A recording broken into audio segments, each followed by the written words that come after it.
Alright, we back. Your boy Knowledge with the Knowledge. This is the second part of the 4 basic nutrients, which is second part is going to be carbohydrates. Um, Carbohydrates supply the body with the energy it needs to function. They are found almost exclusively in plant foods such as fruits, vegetables, peas, grains, and beans. Milk and milk products are the only foods derived from animals that contain carbohydrates. Carbohydrates are divided into two groups. You got simple carbohydrates and you got complex carbohydrates. Your simple carbohydrates sometimes are called simple sugars, which include fructose, which is fruit sugar, sucrose, which is table sugar, and lactose, which is milk sugar, as well as several other sugars. Fruits are one of the richest natural sources of carbohydrates. Complex carbohydrates are also made up of sugars, but the sugar molecules are strung together to form longer, more complex chains. Your complex carbohydrates include fiber and starches. Food rich in complex carbohydrates includes vegetables, whole grains, peas, and beans. Newer classifications for carbohydrates are based on their glycemic indexes, or what's known as GI, not to get it confused with gastrointestinal. The index is a scoring system to show how much glucose appears in the blood after eating a carbohydrate containing food. The higher the number, the greater blood sugar response. So a low GI food will cause a small rise, while a high GI food would trigger a dramatic spike. A GI of 70 or more is high. A GI of 56 to 69 is medium, and a GI of 55 or less is low. Most of your simple carbohydrates raise blood sugar levels more than complex ones, but not always. Example, white bread raises blood sugar more than table sugar because sugar has a lower GI. So, eating foods with high glycemic indexes can lead to things like obesity, heart disease, and diabetes. If you want to look up the glycemic index, you can find that at www.GI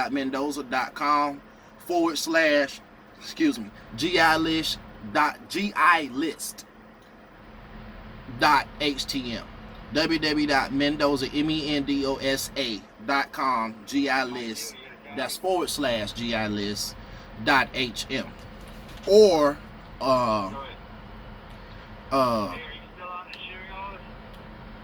glycemic index.ca. But to simply put it, adopting a low glycemic index is healthier. Your low glycemic index foods include fruits, vegetables, meats, oils, dairy products. Most grain-based foods, especially those that are highly processed, have a high glycemic index.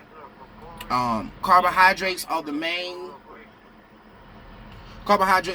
source of blood glucose, which is a major fuel for all of the body cells and the only source of energy for the brain and red blood cells. Both simple and complex carbohydrates are converted into glucose. The glucose is then either used directly to provide energy for the body or is stored in the liver for future use.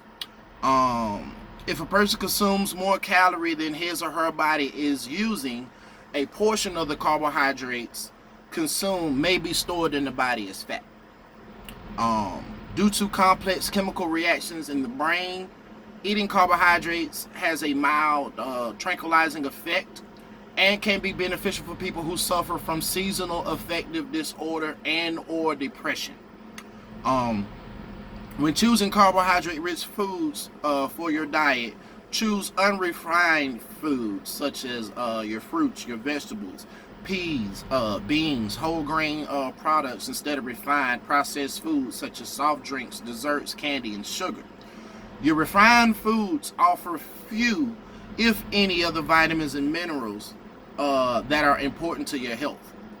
Foods that are rich in nutrients are called nutrient-dense foods. A healthy diet should consist mainly of these foods and avoid those that are nutrient poor. Also, in addition, eating large amounts of simple carbohydrates found in refined foods, especially over a period of many years, can lead to a number of disorders, including things like diabetes and hypoglycemia, which is low blood sugar. Yet another problem is that foods high in refined simple sugars are often also high in fats, which should be limited in a healthy diet. This is why such foods, which include things like cookies and cakes, as well as many snack foods, are usually loaded with calories. So in other words, a lot of us, we in our late 30s, we in our 40s, and we can't eat the same stuff we ate like 15, 20 years ago. You got to switch it up. Like the junk that we used to eat, we can't continue to eat that, because now it's going to have an effect on your body. What you ate in the past, you're going to pay for it in the future.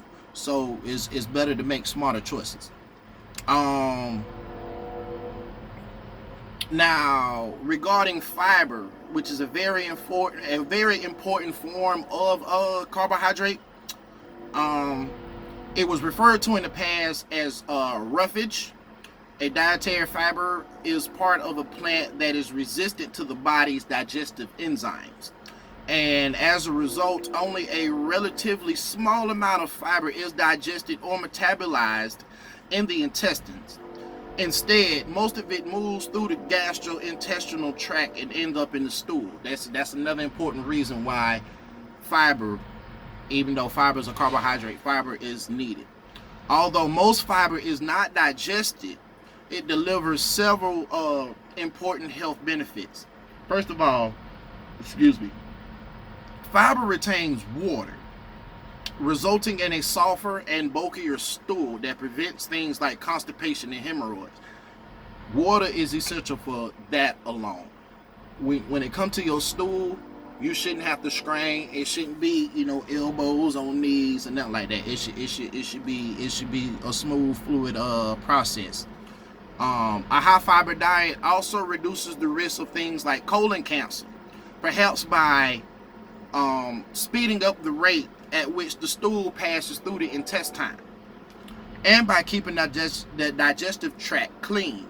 In addition, fiber also binds with certain substances that normally result in the production of cholesterol and eliminates these substances from the body.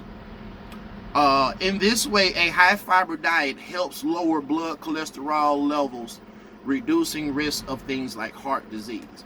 Fiber is also important for your A1C. You also got to watch that as you get older too. It's recommended that about 50 to 60% of your total daily calories come from carbohydrates. If much of your diet consists of a healthy complex carbohydrates, you should easily fulfill the recommended daily minimum of 25 grams of fiber. That's really all you need, 25 grams of fiber. Fiber should primarily come from a wide variety of fruits and vegetables, and not more so from supplemental fiber, like things like your Metamucil and whatnot. Whole grains are better than highly processed ones because they contain more fiber, and fiber is either soluble or insoluble. The soluble type is broken down in the large intestine, or what's known as the colon. And your insoluble fiber is not digested and is simply excreted through the stool. Also, to expand on that, the insoluble fiber that is not digested and is passed through your stool, that fiber also grabs the stuff that your body is not pushing out and drags it out with it.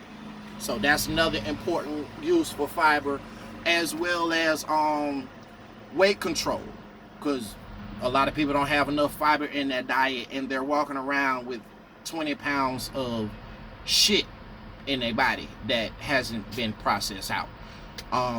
This is part 2. Part 3 is going to be about protein. I'm going to end this one right here. I'll do all my stuff at the end once I'm done. Like I say, there's gonna be 4 parts and I'm breaking down for you. So this just covered part 2, which is carbohydrates, and I'm gonna end this right here and give you the next one.